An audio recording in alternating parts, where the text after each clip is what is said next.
In August 1880, in the small township of Renfield, a girl named Clara Weiss entered the infirmary of an obscure medical ward operated by the Larnwick District Hospital. She would remain under observation for precisely 48 hours. Her condition was never formally diagnosed. Within 2 days, Clara was removed from the hospital registry.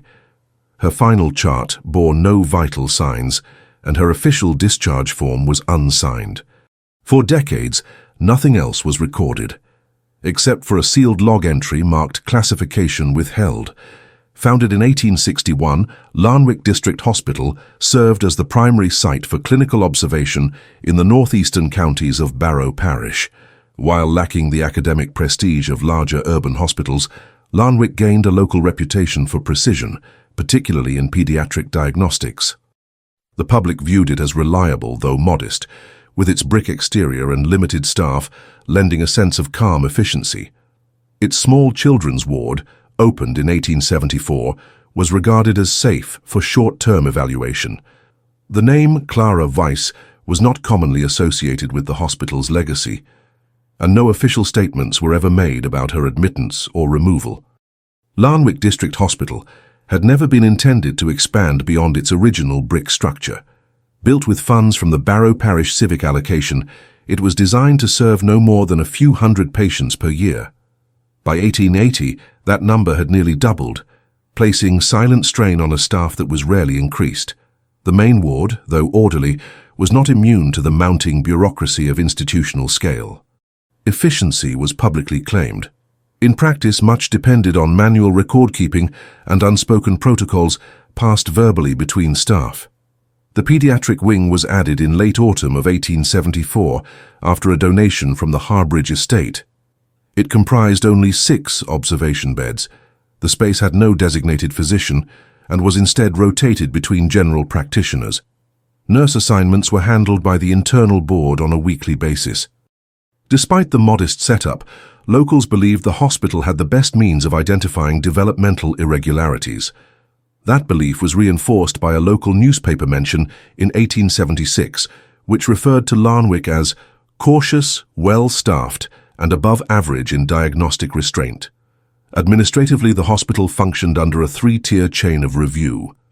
Each new admittance required documentation from the parish registrar, clinical intake by the on-duty nurse, and acceptance by a rotating hospital clerk. Most entries were routine. Children with fevers, respiratory complaints, or suspected ingestion were admitted, watched and released within hours. Any anomaly required separate documentation to be reviewed weekly by the Oversight Committee. Those notes were rarely preserved. By design, most paper materials were incinerated every 2 years to make space. The hospital kept a green registry. This was a thick, spine-bound ledger reserved for cases admitted under non-definitive observation. It sat in a locked drawer beside the administrator's desk and was marked only by its green leather binding. Cases placed into this ledger were flagged by a copper-colored tab. Each tab denoted incomplete information, lack of diagnosis, or absence of responsible family members. Clara Weiss was one of these cases. She arrived at the hospital on a weekday morning. The exact date is not specified in any surviving record, but her name appears in the green registry on a right-facing page, between 2 other names recorded on August 12th and August 14th, 1880. Her entry reads, Weiss, Clara, approx. 10:11 Eures, no guardian. Presented by constable. That final note was uncommon. Most child patients were brought in by family or wardens from the parish orphanage. A child delivered directly by a constable implied that no prior intake had taken place. The constable's name is listed as P. Dornell, badge 118. No further report is attached. The entry is made in the same handwriting as other entries from that month. The ink is a faded rust brown. The physical condition of the page shows slightly deeper indentation than average, indicating the writer may have pressed harder than usual. This is not formally noted, but was identified during a later analysis of remaining ledger fragments. Clara was admitted without an accompanying health record. The intake nurse listed alert but unresponsive in the notes margin. That phrase appears only 3 other times in the entire decade of records and was generally used when a child could sit upright, make eye contact, but not engage in verbal or written communication. The nurse on duty, according to shift logs, was listed as A. Kemba. Her name appears again in unrelated patient logs the following week, suggesting she continued her duties uninterrupted. The initial recommendation for Clara was 24-hour observation. Standard protocol for such cases involved noting vital signs every 4 hours, attempting verbal response tests, and performing a basic coordination assessment. If the child did not improve or speak within a day, the matter would typically be referred to parish authorities for transfer. However, in Clara's case, no such referral was made. Instead, a second entry in the registry added the words, "Extend hold by request." No requesting party is named. This phrase was rare and generally used only when internal staff or external inspectors asked that a child remain beyond the ordinary window. No family visited during the first day. According to reception logs, there were no inquiries made under the name Weiss. The child remained in bed 3 of the 6 in the pediatric ward. She was the only patient recorded for the duration of her stay. Internal memos from that week, retrieved decades later from a municipal storage facility, include a brief mention in the weekly staff log. The note, handwritten by an unknown staff member, reads, "Ward 3 quiet. Child in bed 3 remains unchanged. Night shift observed same." This type of log entry would have been common in a case with no incident. However, the tone of the surrounding notes shows an unusual pattern. Other children, when noted, were described by ailment. The entry for Clara simply used the word remains. No descriptors, no observable change, no assessment of improvement. The only individual to mention Clara by name in a signed document was an intern named Timothy Rolt. He had joined the hospital in May of that year as part of his medical rotation from the county college in Ellesmere. His internship diary was found in his personal estate and now resides in an archived collection. His entry for August 13th includes a single line, "Spoke to child Weiss, no reply, no resistance, compliant but fixed. Kemba says unknown intake." The language is consistent with other entries in his journal, which were often curt and focused on procedural facts. No formal physician diagnosis was entered into the hospital system. By the second night, the only record of Clara's status came from the clipboard held at the foot of her bed. These clipboards were routinely erased and reused, and only one photograph of hers exists. In it, the sheet appears blank, aside from the date, Aug 14 morning. There are no notes, symptoms, or signatures. Security logs from the back corridor show a single door entry at 5:23 a.m. The badge number is listed as 004B, which corresponded at that time to the floor administrator. That name is redacted in surviving copies, likely due to privacy regulations during archival release. The administrator remained on the ward for 16 minutes. No notes from that visit are preserved. When the ward opened to day shift, the chart at bed 3 had been removed. A replacement sheet was inserted, listing the bed as vacant. The registry shows the name Clara Weiss marked with a red X, a notation typically used for discharge. However, no destination is listed. The discharge sheet, normally signed by a staff member, contains only the time 6:10 a.m. No public obituary, parish record or relocation form exists under the name Clara Weiss during that week or month. The hospital records no subsequent readmittance under similar identifiers. She is not mentioned again in any hospital documentation through the end of 1880. The discharge page for Clara Weiss was filed into a category known internally as null terminal, a designation rarely applied and generally discouraged. Within Larnwick's operating system, this classification existed to account for patient exits that could not be documented through standard pathways. Normally reserved for bureaucratic contingencies, such as conflicting identity records or administrative duplication, null terminal was not intended for pediatric observation cases. It required dual authorization, though only one signature appears on Clara's form. The remaining signature on her record, partially legible, matches the hand of a temporary clerk listed for the week ending August 14th. This clerk, employed on a probationary basis, was responsible for transcription and file management. His initials, recorded as LB, appear only once in that month's staff log. No additional documentation confirms whether he remained employed beyond the summer. His duties would have included processing discharge papers, filing observation notes, and entering names into the annual report index. Clara's name does not appear in that year's annual summary. The green registry containing her initial admittance was stored in a restricted cabinet in the administrator's office. Its presence was verified during a 1902 facility audit, which involved a limited review of irregular entries from the preceding 2 decades. Clara's case was included in the audit as Entry 207A. Notes from the audit, found in a handwritten memo, described the case as inconclusive admittance followed by administrative drop. The memo includes a brief suggestion that the entry may have been misfiled, though the assigned review officer declined to make any changes to the original designation. At the time of that audit, the hospital's oversight board had begun the process of consolidating irregular cases under a single department. This effort was led by Registrar Lowell Finwick, who requested a list of all patients listed under the non-definitive observation category. Clara's name appeared on the preliminary draft, but was removed from the finalized list presented to the board. No reason is recorded. According to the board's minutes, Finwick later noted that the list was shortened to reflect only currently traceable case numbers.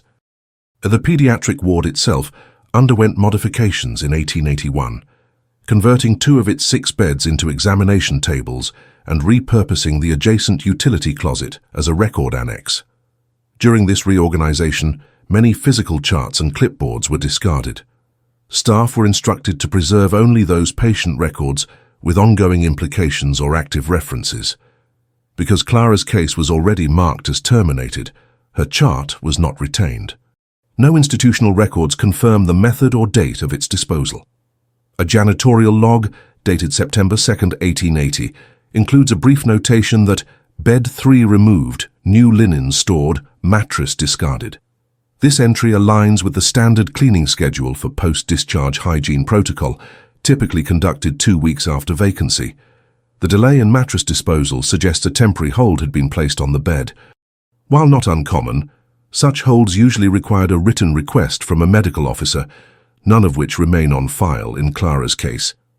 The clerk responsible for end-of-month archival transport recorded the transfer of several incomplete pediatric case files.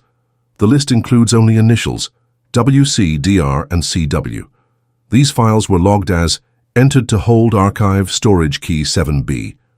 The 7B archive was located in the sub-level vault beneath the old storage wing, a part of the facility used until its decommission in 1894. By the time that wing was cleared for demolition, the key logs for cabinet 7B had been revised multiple times, and several contents were reassigned without matching index codes.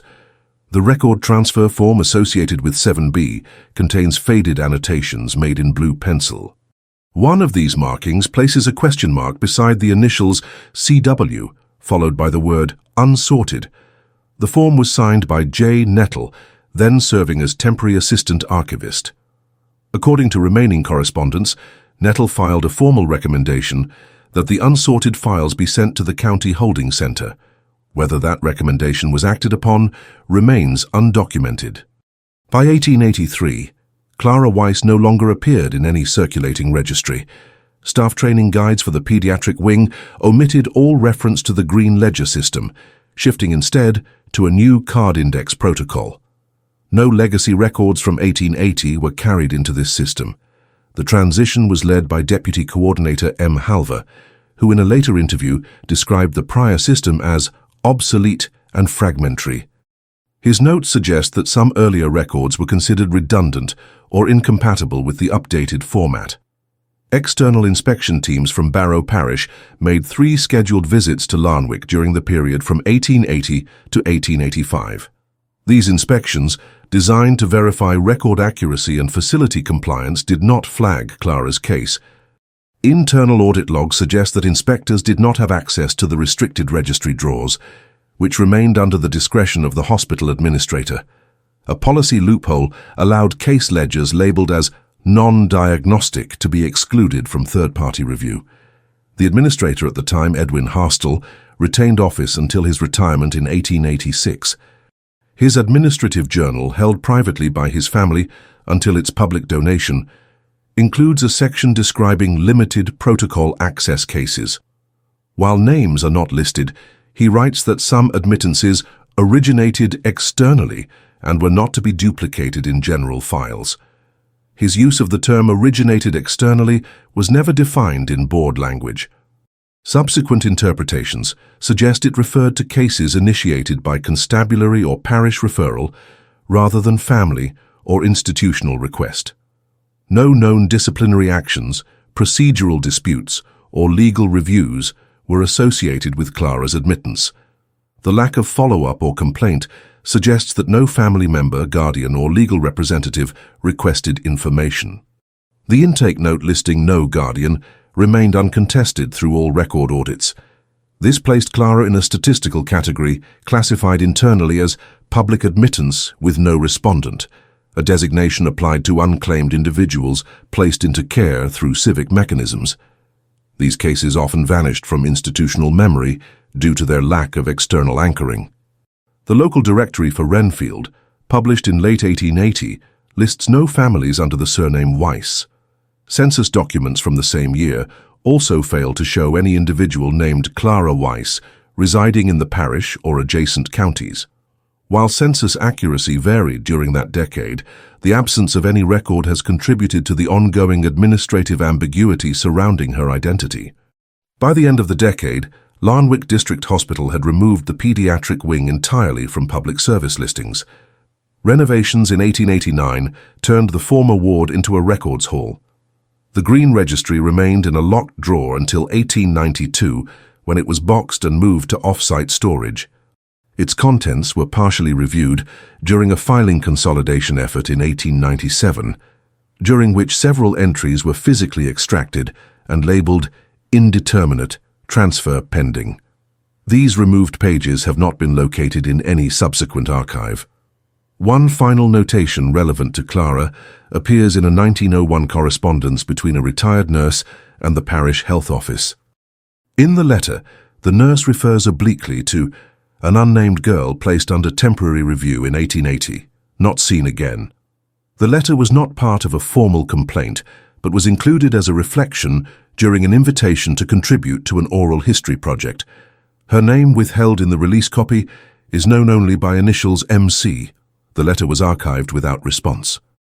In early 1880, several months prior to the hospital entry under the name Clara Weiss, the Barrow Parish School Commission conducted its semi-annual evaluation of unregistered minors within the district.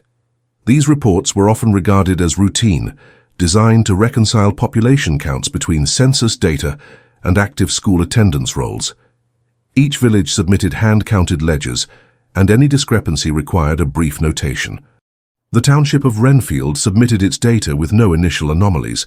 However, during the cross-verification stage, a note was returned from the commission stating that one individual, female, aged approximately 10 to 12, appears in district mapping but not in school register.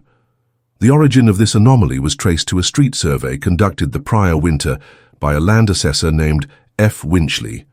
According to his personal logbook, preserved in the parish archive, he recorded a solitary juvenile in the upper lane of Wilby's Cross, no listed residents, unaccompanied. He marked the observation as incidental, not warranting follow-up. The report was passed to the commission as part of the routine survey package, but no verification was ever conducted. There was no official investigation, as no household claimed the child, and no parish complaint was lodged. During this same period, a travelling instructor hired by the commission, Ms. Ellen Haas, completed a short-term teaching assignment at a rural schoolhouse approximately 7 miles from Larnwick Hospital. Her end-of-term report, filed in April 1880, mentions an irregular occurrence during her daily route. On multiple occasions, she wrote, "A girl of unknown origin was observed standing beyond the perimeter fence in the early morning. She described the girl's clothing as serviceable but worn, and her posture as stationary, not disruptive, observant." Haas noted that she made no attempt to speak and did not enter the grounds. Her presence was not recorded in the school's ledger, nor did she interact with any enrolled students. Haas submitted her observation as a side note, and no formal inquiry followed. The occurrence was not linked to any missing person reports. During the spring of 1880, no documented disappearances of minors were reported in the Barrow Parish region. Local law enforcement maintained a small file of known unregistered children, most of whom were associated with transient workers or seasonal employment families. There is no record that the girl seen near the schoolhouse was added to this file. Constable Dornell, whose name appears in Clara's hospital record, was assigned to that jurisdiction. His patrol logs for the month of July include a non-specific mention, minor found unattended, no identifying papers, conveyed per standing order. The date of that entry is partially smudged, but the sequence number matches a time frame consistent with the hospital's admittance of Clara. The procedure referred to as standing order allowed law officers to deliver unaccompanied minors to Larnwick District Hospital for provisional observation. This policy, though not widely discussed, was established in 1875 under a parish resolution intended to reduce the administrative load of short-term orphan placements. Children who were found unregistered and without a confirmed residence could be placed temporarily in medical observation, while the parish registrar processed their information. This avoided the need for immediate transfer to a full orphanage and allowed the hospital to maintain legal custody under medical jurisdiction for up to 72 hours. In practice, this procedure was seldom used.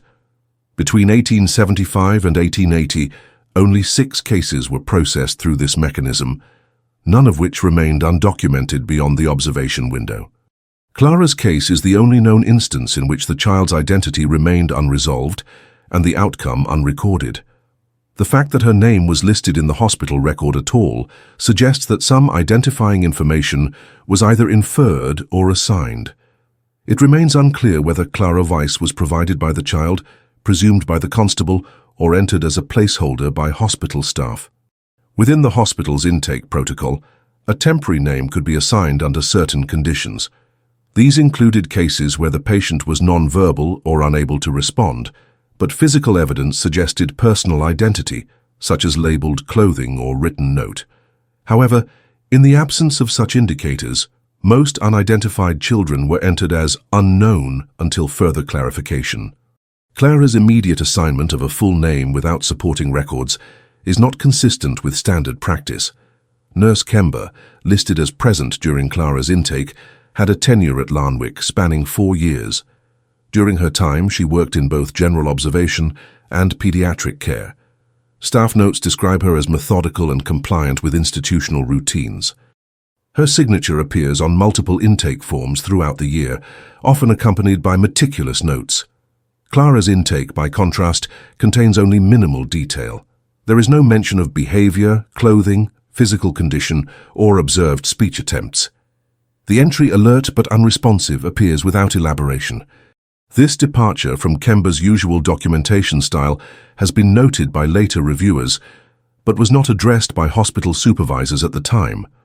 A secondary nurse on overlapping shift, identified in records only as M. Lawn, also appears in unrelated chart entries from the same week.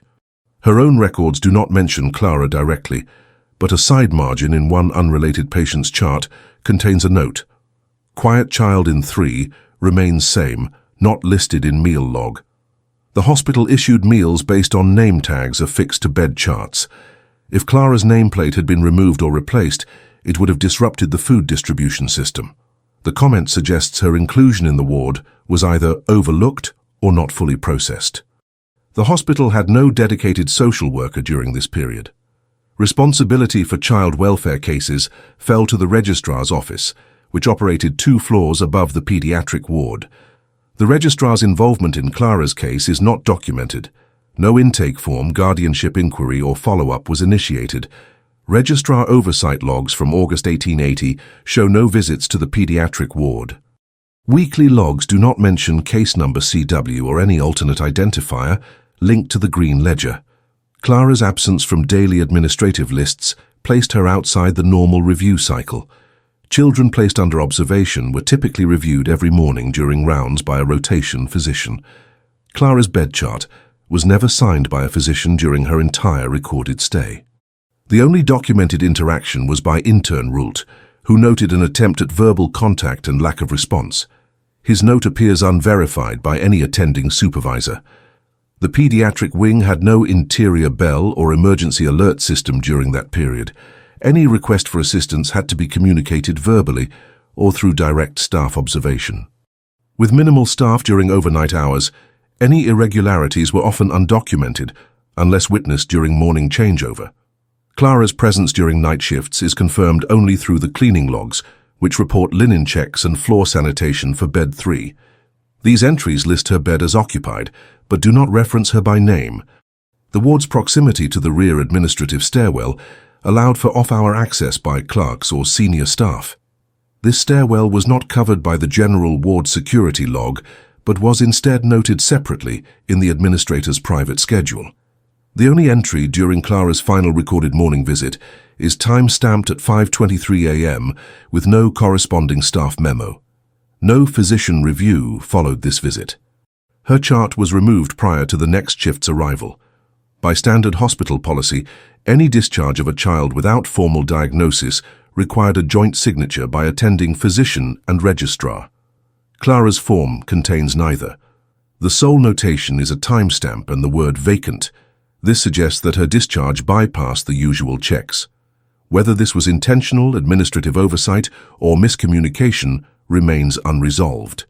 There are no surviving memos requesting justification, nor any disciplinary notes filed regarding procedural breach. Larnwick's record of internal reviews from the year 1880 includes only 4 flagged entries for pediatric admittance, and only one of those cases was classified as unresolved. That designation was based not on outcome, but on missing exit documentation.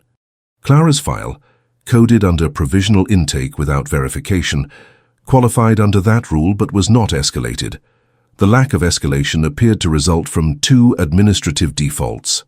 First, the registrar's office had no scheduled file reconciliation during the week surrounding her departure. Second, a planned staff rotation delayed routine file inspections in the pediatric wing by 10 days. Those procedural delays were common during midsummer, when staffing shortages due to rural transit times interrupted standard oversight cycles. During interviews conducted decades later for the Larnwick Closure Archive, several former employees described those summers as administratively congested, with temporary interns or substitute clerks filling roles without full credential access. It remains unclear whether Clara's documentation passed through one of these substitute desks or was directly routed by a senior staff member acting outside procedure. The role of floor administrator 004B during this period has not been definitively identified. Badge assignments rotated monthly, and records from 1880 contain overlapping references to the 004 series. However, comparison of meeting rosters and access logs suggests that this badge was likely held by Edwin Harstall himself, the hospital's principal administrator. Harstall was known to conduct early morning rounds and maintained private records not stored in standard files. The vault inventory of his office effects after his 1886 retirement included 5 sealed binders with unidentified contents. These were not opened at the time of review and are listed in the inventory as non-catalogued internal documents, personal discretion. Among the few recovered personal notes attributed to Harstall is a short fragment referencing "The third girl this quarter, no origin, internal only, completed." This note is not dated and contains no name or identifier. It is written in pencil on the reverse of a requisition envelope. The phrase "internal only" is known to have been used within Larnwick to refer to cases that bypassed external registrar submission. These cases were rare and generally confined to temporary evaluations conducted on behalf of parish inspectors, police referrals, or clerical anomalies. The presence of a non-submitted intake form implies intentional handling outside the registry process. While not prohibited, this practice required formal clearance from either the hospital board or the parish council, neither of which issued directives during that month. It is possible that Harstall acted independently, either under informal authority or due to personal judgment. His role in similar administrative gaps has been noted in 2 unrelated cases during his tenure, both of which involved minor patients and unclear discharge outcomes. In those instances, file inconsistencies were later corrected without investigation. The medical supply log for August 1880 contains a detail that has drawn later attention. The weekly requisition for Ward 3 listed only 5 meal allotments rather than 6. On August 14th, the entry was revised to 4. This reduction occurred prior to Clara's documented removal. The revision was made by a dietary clerk, whose initials, J.P., might appear in multiple weeks.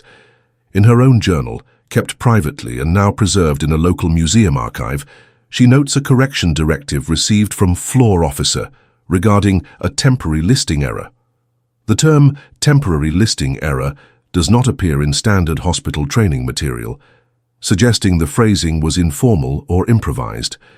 Meal allotment forms were typically based on bed occupancy rosters, updated twice daily. If Clara's bed had been removed from the list before her formal discharge, it would suggest that her case was functionally concluded before documentation was completed. The reassignment of food portions typically followed the charted status, not physical occupancy. This discrepancy implies a clerical shift in status, not mirrored in patient records. Another signal of internal divergence was the linen supply record. Each bed was assigned a laundry code, and replacements were scheduled based on discharge or incident. Bed 3's linen order was cancelled the morning of August 15th, with the attached note, "No rotation needed, reassigned." This terminology appeared in only 2 other records from that month, both of which involved administrative reallocation of vacant beds to supply holding during renovations. Clara's bed was not relocated. The phrasing again suggests a non-standard discharge classification. Intern Roult, who had documented the only verbal assessment of Clara, left the hospital shortly after the summer rotation. His student file from the Ellesmere College of Medicine contains a reflective summary of his internship. In the section on patient interaction, he writes, "Some cases remained undefined. Not all could be catalogued. Occasionally, decisions were handled without our level's access. One instance involved a juvenile admission with no accompanying chart. I noted her status but was not briefed further." His language is cautious, reflecting institutional discretion. No specific reference to Clara is made by name. A less formal reference to the same period appears in a correspondence dated 1882, written by a former assistant clerk named T. Finsley. In the letter addressed to a colleague in the Medical Records Department of Norwich General, Finsley mentions an odd intake at Larnwick, a girl not logged properly, removed without backfile. No one followed it. The letter was private and not part of any official complaint. It was discovered in a personal archive decades later. Finsley had no documented contact with Clara directly, but his role in records management may have brought him into indirect contact with related paperwork. Institutional training memos from 1880 do not list any directive for staff action in cases where pediatric observation fails to produce diagnosis or identification. Staff were instructed to complete intake, initiate basic observation, and notify the parish registrar within the standard window. In cases where the registrar failed to respond or identification could not be confirmed, the child was to be transferred to a holding residence. No record exists of Clara's name or case number being submitted for such transfer. One of the few surviving indirect documents referencing Clara's admittance appears in a summary list of cases marked for special handling. These lists were circulated among senior staff and marked with a red wax seal labeled Internal Index. Case CW is included in the August edition. The description reads, Observation 48HR to be held without external tag. This phrasing was standard for cases held under administrative discretion, often used when background was incomplete. The instruction to withhold an external tag meant that no case file was to be issued to the parish office until further instruction. The implications of such a note suggest preemptive administrative containment. These situations, while not secret, operated within a parallel system of procedural review. KCW's inclusion in that list means that Clara's presence in the hospital was acknowledged at the highest internal level, but not registered for public or legal processing. The same list includes 2 other cases, both anonymized. Their outcomes are likewise unrecorded. The location of the Green Ledger after 1880 becomes increasingly obscure. In early 1881, An index sheet appended to the front of the ledger listed remaining open entries. Case CW is annotated with a faint crossmark, and the phrase "removed follow-up unnecessary." The writing is not initialed. In later years, several audit teams reviewing the ledger noted missing pages in that section. Whether these pages were removed, damaged, or misfiled has not been established. The audit summaries acknowledge the gap, but assign it low priority due to the case's lack of complaint or legal inquiry. After 1890, Larnwick underwent structural changes that eliminated the pediatric unit entirely. The section housing the Green Ledger was repurposed as clerical storage, and most materials were either boxed for long-term archive or destroyed per volume policy. The last confirmed sighting of the Green Ledger occurred in 1892 during a file transfer inventory. In that record, the ledger was listed under Non-Standard Casebook 2 Closed Files. No further record confirms its location or handling. The years following Clara Weiss's admittance saw several administrative reconfigurations at Larnwick District Hospital. By 1885, the position of internal review clerk had been reassigned to a new rotation schedule, placing different record evaluators in charge of weekly summaries. The position required familiarity with the procedural hierarchy of file classification and was not always given to staff with medical experience. One of these reviewers, J. Malbury, compiled a private index of inconsistencies encountered during his term. The index includes a series of notations for cases lacking closure status. Among these, Case CW is noted with the remark, "Name entered, origin unknown, termination unclear." Malbury's notes, though unofficial, include annotations referring to cabinet locations and internal routing tags. In the margin beside Clara's entry, he added the phrase, "No return path, field lock in place." Field lock referred to the internal flag placed on documents, not to be altered or moved without board-level approval. These flags were physical markers attached to the edge of ledger sheets using red ribbon. That Clara's entry contained such a flag suggests that someone with senior authority had intervened in her file status. Parallel to Malbury's indexing efforts, a regional academic research group from the Ellesmere College of Medicine began compiling a study on observation cases without diagnosis. Their aim was to assess the proportion of patients retained for more than 24 hours without a clear cause or treatment. As part of their study, they issued a questionnaire to Larnwick Hospital requesting access to anonymized data. The hospital responded with figures from general admittances, but excluded pediatric observational files. The stated reason was that the files were under transitional reorganization, though no restructuring plan was disclosed. The researchers did not follow up. However, one student contributor, M.E. Linshaw, retained a copy of the correspondence.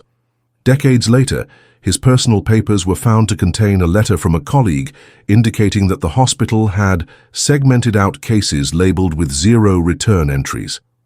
This terminology was used to denote files without external closure, such as discharge to family, referral, or official transfer. Clara's classification under this type remains consistent with her discharge record, which contained no outward destination or confirming documentation. The internal memo that accompanied the pediatric wing's formal closure in 1889 includes a breakdown of retained files. The list itemizes each remaining case by final status. Clara's case appears in a handwritten appendix as CW, resolved internally, not externally dispatched. This phrasing confirms her case never moved beyond the hospital's internal system. The phrase "resolved internally" was not a clinical determination, but an administrative designation used to indicate that no further paperwork was pending. The appendix was signed by Interim Records Coordinator S. Alwell. A surviving portion of Alwell's communications from that year references a concern about legacy files lacking verification. In a letter to the Oversight Committee, he notes, "A handful of pediatric files never fully documented by outcome. In these, final action was recorded without procedural completion. The individuals were noted but unfiled." This last sentence suggests a pattern in which names or identifiers remained recorded but unaccompanied by resolution forms. The term unfiled was applied not to the person, but to the procedural step required for public closure. At the time of the ward's final clearance, several of the locked drawers containing green registry materials were emptied under supervision.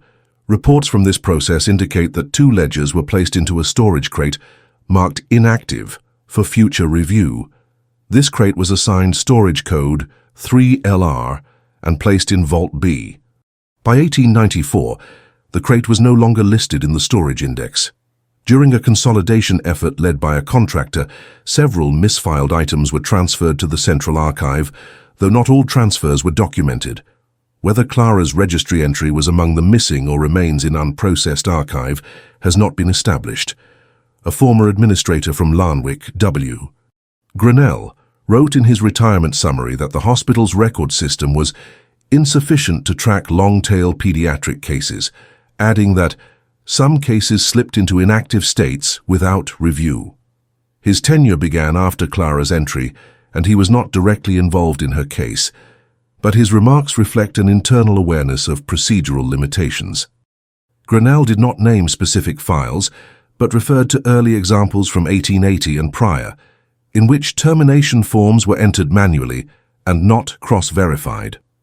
One incidental detail was discovered in a parish maintenance log unrelated to medical records. During routine electrical lamp replacement in the administrative wing, a technician recorded observing several loose pages tucked behind the drawer wall of Cabinet 7. His brief report, filed in June 1886, lists damaged paper, illegible signature, pediatric form, code CW faintly visible. The technician did not remove the papers, and the maintenance log was signed off without follow-up. No verification was performed, and the entry was archived without inspection. This stray mention remains the last physical reference to Clara's code within the building. Separate from the hospital's internal record-keeping, the Parish Census Adjustment Committee held quarterly reviews of unregistered individuals. In their spring 1881 review, a notation appears in the adjustment ledger stating, "One juvenile inquiry from medical post, not resolved. Intake date unclear. No parish ID." This entry was stamped closed in the margin, and no case number was assigned. While it is not certain that this refers to Clara, the timing and terminology are consistent with her known profile. Cases marked "not resolved" typically referred to children whose legal presence was confirmed by physical location, but not matched to any residence or guardian.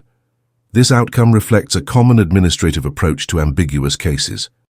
Without external complaint or evidence of legal standing, the subject could be noted and closed without action. In Clara's situation, the absence of parish complaint meant that her discharge did not trigger follow-up. She was not entered into a missing person registry, nor was any inquest convened.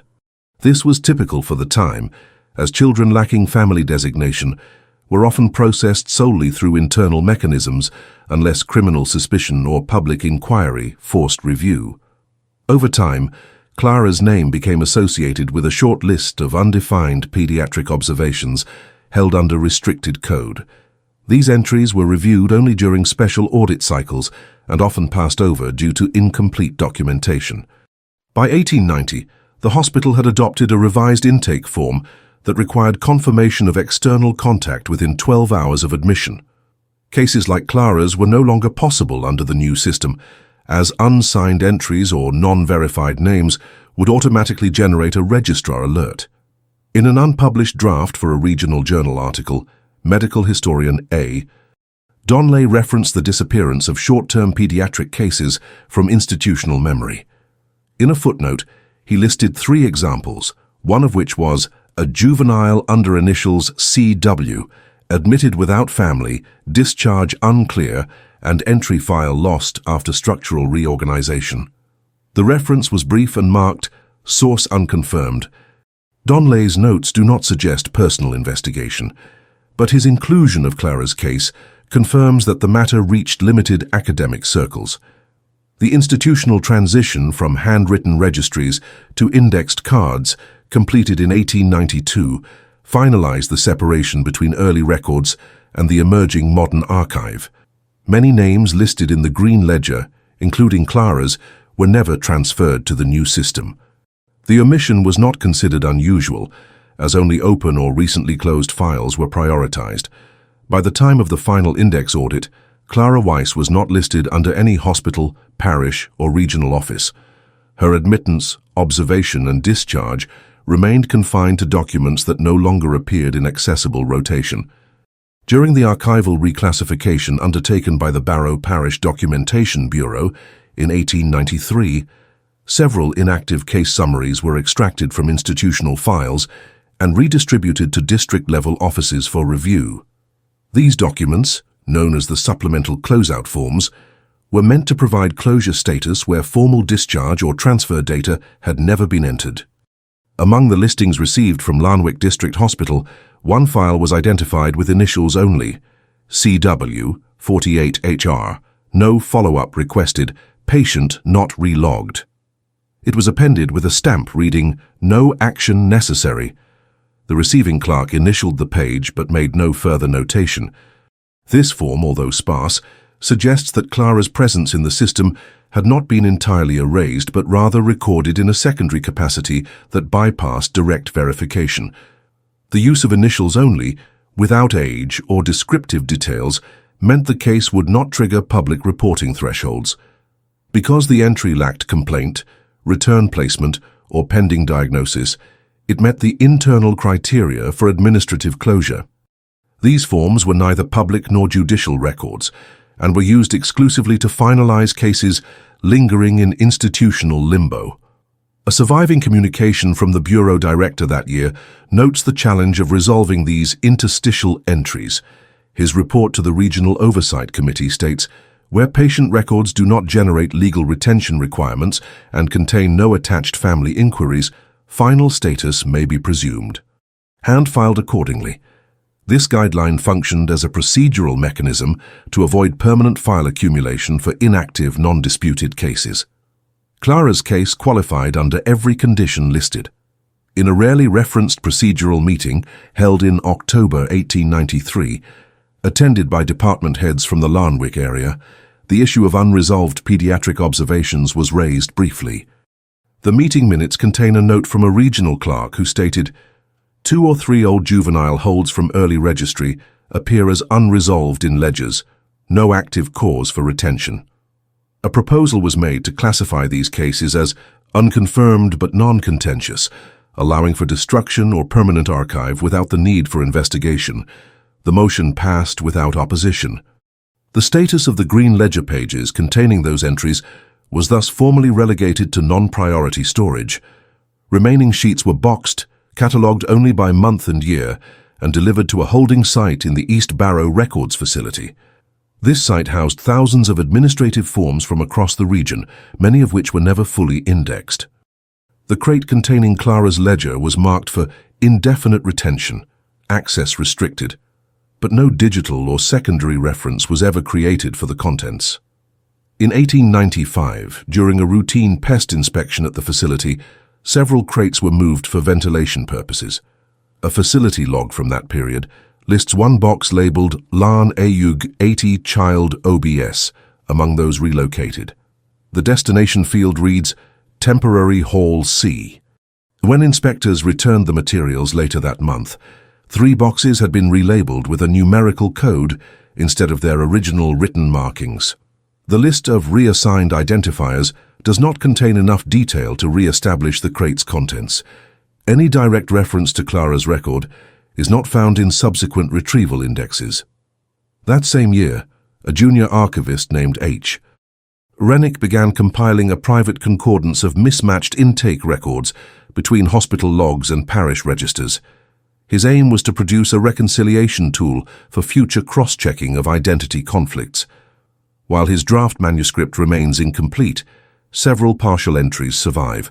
One page includes the notation, CW, minor, no source household, hospital-only identifier, removed from status lists after no further mention. He made no claim of anomaly, but circled the entry in pencil, suggesting it required future attention. His efforts ended before the project could continue. The technical practices of institutional intake evolved significantly by the late 1890s. A formal rule issued in 1896 declared that all pediatric entries without guardian identification must be logged into both parish and medical systems within 24 hours. This retroactively disqualified cases like Clara's from eligibility under current standards. A review of older hospital procedures accompanying this rule identified historical deviations in the intake process, particularly between 1879 and 1882. Larnwick Hospital was named among institutions with inconsistent oversight during that time. To avoid legal entanglement, the hospital's response acknowledged incomplete practices in the past, but affirmed that all procedural responsibilities were fulfilled based on the policies active at the time. In their correspondence to the Oversight Office, they wrote, "All individuals received under temporary observation were handled according to standing protocol." Where outcomes remain undocumented, this reflects prior policy structure and does not indicate error or omission. The statement was accepted and filed without penalty. In a handwritten appendix to this correspondence, an internal reviewer noted, "Case CW typifies those entries with internal disposition and no external pathway. The matter is self-contained, not judicial." This phrasing reinforced the administrative closure rationale that had followed Clara's case from the beginning. Without external identification, formal complaint, or medical emergency, the system treated her case as a category without further jurisdiction. At the time of Larnwick's final report to the Regional Council, no surviving staff members could provide personal memory of Clara's observation. The only remaining testimony with potential relevance came from a now-retired clerk, who, when interviewed for an unrelated project in 1898, recalled that sometimes children were placed temporarily and removed quietly, especially if brought in under external watch. She did not name Clara, but her reference to external watch aligns with the constable delivery noted in Clara's intake. The phrase "removed quietly" in that context referred to procedural exits not requiring formal discharge, typically involving external authority or administrative discretion. These instances did not violate protocol at the time, but resulted in thin documentation. The former clerk added, "If there was no family and no return paperwork, you just marked it done and let the file rest." Her statement, made casually and not as part of any official review, reflects the administrative ethos under which Clara's record was managed. By 1899, all remaining pediatric cases from the 1880 to 1885 period had either been archived permanently or expunged. Clara's file was not listed among those retained for legal audit or historical consolidation. The institutional memory of her presence existed only in fragmentary mentions, most without detail or context. Her name did not appear in any concluding statement, summary of unresolved cases, or memorial list. The failure to preserve her documentation was not viewed as neglect, but as a result of standard handling for administrative outliers. The structure of late-century institutional record-keeping allowed for unverified entries to be removed without appeal if no procedural interruption occurred. With no inquiry ever made regarding her identity and no secondary record of destination, the systems in place simply allowed the case to lapse.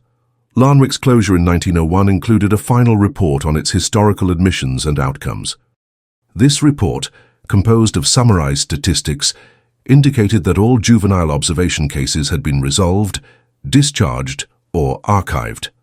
The category labeled "temporary observation without discharge note" was reported as 0. This figure implies that either Clara's case was included under another heading or excluded altogether from the final count. The mechanisms that might have recovered her record, complaint, appeal, investigation, were never activated. In the absence of any procedural friction, Clara Weiss remained a one-time entry in a single ledger, subject to neither dispute nor retrieval. The system allowed for this because it was designed to process volume, not track anomalies without cause. Her presence in the ledger, her absence from follow-up, and her removal without remark all conformed to that system's logic. There were no violations, no breaches, and no disputes. In the years following Larnwick District Hospital's final report, the administrative files associated with pre-1890 observations were gradually relocated to distant storage annexes. The East Barrow facility, used primarily for civic records deemed non-essential for local circulation, received nearly 400 volumes of ledgers, file folders, and registry supplements. Among these were case indexes, procedural logs, and classification binders from the pediatric division. No record exists of any formal review of those files once in storage. The archive staff operated under directive to preserve volume, but not to investigate contents. Reconciliation efforts were deemed complete by the time of the transfer. In 1905, a cataloguing error led to a temporary reassignment of several crates containing internal hospital logs. A minor flood in the northwest wing of the East Barrow facility required emergency relocation of boxes on low shelving units. The affected items included patient records from Larnwick and nearby clinics. During the reshuffling, 3 storage units were separated from their group identifiers and placed under provisional classification. When resorted 2 weeks later, only 2 crates were reassigned to their original inventory. One remained unmatched. Its label, faded and partially torn, read LWK, OGS, CW, OBS. It was moved to an unindexed overflow space and marked Pending Crossfile. No retrieval request was ever submitted for the crate. Over time, this unindexed material was neither discarded nor merged, and its presence faded from routine tracking. In a 1921 cleanup of unfiled holdings, a clerk noted an unmarked container, medical, non-urgent. No matching crate was found during the 1930 reindex, suggesting the material had been either mislabeled or absorbed into general bulk storage. The box was not referenced again in inventory forms. The gradual disappearance of the institutional reference to Clara Weiss occurred not through destruction, but through lack of reinforcement. Systems at that time did not require duplication of inactive files once they had been discharged without incident. Because her entry lacked any linked form in the regional records or parish logs, it held no claim to retrieval priority. The only individuals who might have recalled her case by name were either not present during file consolidation or had no access to restricted ledgers. By the mid-20th century, institutional memory of Clara's case had fully lapsed. Attempts to reconstruct minor intake procedures from the 1880 period relied on procedural manuals rather than case-specific accounts. These manuals provided templates, but did not preserve names. In a review conducted in 1957 by the Regional Historical Committee, pediatric observation cases before 1890 were summarized statistically. Clara's admission, coded under initials only and discharge without diagnosis or referral, did not qualify for individual listing. The town of Renfield, associated through hospital proximity, retained no mention of Clara in its local histories. Published chronicles of the township make no reference to any unexplained juvenile intake or hospital irregularity during the 1880s. Oral interviews conducted during a 1975 centennial project produced no recollections of such a case. The interviewees, including descendants of hospital staff, spoke generally of the institution's former role, but offered no details matching her profile. One participant did refer to occasional children who stayed only briefly, never seen again, but did not provide names or confirm dates. In institutional research conducted during the 1980s, interest in incomplete pediatric admissions emerged primarily from a bureaucratic angle. Researchers examined intake and discharge as indicators of systemic efficiency, not individual outcome. A cross-study of facilities including Larnwick noted that nearly 2% of observational cases lacked external resolution records. These were interpreted as signs of incomplete filing practices rather than substantive procedural failure.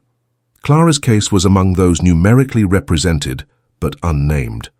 Only one indirect citation of her case has surfaced in publicly accessible archives. A discarded planning document, discovered during renovation of the Ellesmere College Library in 1991, contains a draft outline for a study titled Children Without Destination, a statistical review of non-returning juvenile admittance, 1870-1890. The outline includes a list of potential sources. Among them is the phrase CW, Larnwick, admittance, WOO closure, internal only flag. The document is incomplete and the study was never published. The author's identity remains unknown, as the sheet was unsigned and the project unregistered. Attempts to locate surviving descendants of hospital staff have yielded no further information. Personnel files from the 1880s were not preserved in most cases. Where names are known, such as that of Edwin Harstall or Nurse A. Kember, no correspondence or personal papers have been located that mention pediatric observation cases in detail. Legal confidentiality, combined with the record-keeping norms of the period, resulted in minimal personal documentation related to short-term or unidentified patients. In 2007, a regional documentary project focused on forgotten institutions included a section on Larnwick. The filmmakers obtained partial access to the municipal vaults, where index cards for former patients were stored. None of the cards reviewed included the name Clara Weiss or matching initials. The only related document was a log fragment from an older registry labeled August 1880, Provisional Entries. This fragment contained numerical designations only. The entry for case number 207 lacked identifying data, listed simply as F minor 48HR, non-continuing internal routing. That number matches the position of Clara's original ledger entry, but the fragment offers no further confirmation. In the same year, a private researcher, specializing in institutional anomalies, reviewed the case based on available summaries. Her notes, archived in the Renfield Local Collection, describe the entry as not unique, but unusually absent of procedural signature. She proposed that the case reflected a larger issue of intake routing within semi-autonomous clinics. Her assessment concluded that files like this one were functionally erased by administrative drift, not concealment. Her terminology emphasized structural process rather than intent. In 2012, a digital effort to recover fragmented pediatric data from 19th century hospitals began through collaboration between multiple regional archives. Larnwick materials were scanned selectively, focusing on verified patient records and closed cases.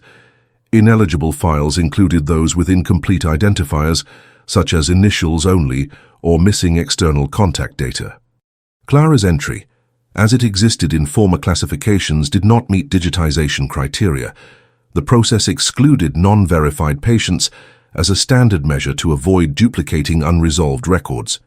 Today, no digital record of Clara Weiss exists in any public or institutional archive. Her presence is confirmed only through second-tier documentation, typically drafts, marginalia, or summary notes, never entered into legal record. The primary ledger entry, if preserved, remains unprocessed in a physical archive without searchable metadata. No court, council, or medical board has revisited her case, and no policy revisions have cited her as precedent. She does not appear in retrospective surveys, error assessments, or procedural critiques. Her documentation is not cross-referenced in any historical study of institutional irregularities. Her name has never appeared in a hospital review, a parish complaint, or a legal dispute. There is no indicator that any party has inquired about her status since the day her chart was marked vacant. In the operational timeline of Larnwick District Hospital, Clara's case was statistically negligible. Within the broader context of regional medical governance, it was procedurally invisible. The records held her name briefly, noted her absence without elaboration, and then removed her entirely. No form of acknowledgement, correction, or supplement followed. In every system that processed her name, that process ended with an unchecked box and no escalation. A statistical review published in 2015 examined the administrative performance of district medical facilities in 19th century Barrow County. Using compiled census deltas and parish transfer logs, the study concluded that intake records from the period between 1870 and 1890 exhibited an average inconsistency rate of 3.4%. Among the evaluated institutions, Larnwick District Hospital was rated as neither outlier nor exception. It appeared as a mid-range facility in terms of record completion, with the majority of flagged omissions occurring in pediatric or temporary observation classifications. The review did not identify individual names or case numbers. In supplementary documentation released with the study, a list of case codes marked functionally unresolved was included. Each code corresponded to an archival notation in which the subject had no linked registrar form, family file, or confirmed parish of origin. The entry labelled CWAUG 1880 was noted for having been internally closed, untransferred, and unreconciled with external systems. The datasheet containing this entry was scanned and submitted to the Public Record Index, but no retrieval activity has been logged since its upload. Among archivists specializing in lost files of regional facilities, the CWAUG 1880 code has been referenced occasionally as a case of procedural bypass. In this context, bypass refers to institutional routing that avoided standard processing steps without triggering correction mechanisms. It is understood within archival terminology that such cases were neither concealed nor hidden, but left outside official summaries due to structural omissions. These types of entries are difficult to track because they often relied on short-lived documentation formats that were not included in microfilming, duplication, or later digitization projects. In 2019, a cross-institutional metadata search conducted by a university research group examined known intake identifiers from regional hospitals, cross-referenced against parish, orphanage, and burial records. One entry from Larnwick was returned with no associated identifiers across any external systems. It listed only the name Clara Weiss and the date range OG 1880 48HR. No residence, guardian, or cause of admittance was entered. The query report noted no matches across 47 local sources. The item was coded as unique, unlinked, a designation used for single appearance entries with no further record. This absence of linkage is not uncommon for patients admitted through constabulary or parish watch referrals without supporting documents. The lack of a matching surname in local census rolls, tax forms, or wardship rosters further supports the conclusion that the name may have been approximated or assigned provisionally. As with other internal designations of the time, there is no reliable method to determine the name's origin unless secondary papers can be located. None have been reported. Following the dissolution of regional hospital committees in the early 20th century, institutional oversight was folded into central administrative archives. The shift in jurisdiction led to widespread reclassification of case materials. Any files without continued activity, complaint, or legal reference were consolidated under legacy non-continuing. In that classification, records were considered informational only. They were not prioritized for review and were excluded from legal discovery indexes. By default, Clara's entry became part of this classification. In 2022, a project funded by the Historical Accuracy Initiative scanned over 500 unreconciled patient files from inactive Barrow facilities. Only fully documented cases were uploaded to the searchable interface. Files that lacked sign-in, sign-out, or transfer confirmation were marked as administratively complete and archived in a non-interactive database. While this designation did not imply certainty, it placed final processing outside the scope of public inquiry. As of the most recent update, no file under the name Clara Weiss is available in that public interface. No retrospective litigation or institutional claim has ever cited Clara's record. Her name has not appeared in journalistic investigations, counsel hearings, or medical ethics reviews. The structure that contained her case did not malfunction, collapse, or suppress information. It functioned exactly as designed. That design did not require recovery of entries once they were coded inactive. In the absence of escalation, all trace of activity was considered procedural artifact, not material subject. The case's visibility exists only through residual references. Indexing staff at archival facilities have noted that files like Clara's occupy a position described as referenced without presence. They appear in secondary lists, code directories, and draft memos, but no longer in the original systems that housed them. The term used internally is reflex trace, meaning that the entry continues to shape routing behavior in documentation, but has no reactivation trigger. Institutional mechanisms no longer contain the capacity to process legacy pediatric cases lacking identifiers. The systems in place rely on relational metadata, and Clara's file, if it exists, is no longer relational. Her outcome is not disputed because no pathway to dispute was left open. Without legal designation, surviving family, or evidentiary need, the case became inert. Systems defined her case not by loss, but by administrative closure without incident. Her story remains accessible only to those willing to trace its path through unsigned documents, partial inventories, and disused storage annotations.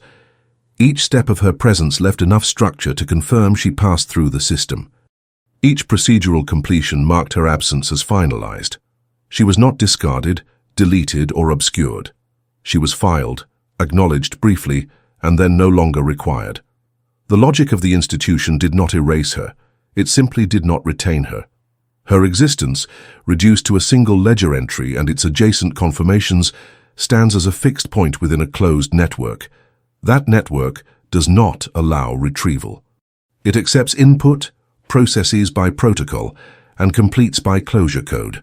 No participant is assigned to review legacy terminations that occurred without referral. No audit includes lines without complaint. Clara Weiss remains within the system, unqueried and unresolved, because the structure does not ask questions it was not designed to receive. If this story impacted you, if you stayed until the end, it's because you feel these hidden truths also need to be exposed. So leave in the comments the city you're watching from. This way we can see how far these stories are reaching, and subscribe to the channel. There are many other cases the world tried to forget, but we insist on remembering. This story was taken from documents that were found. All names have been edited to protect the source.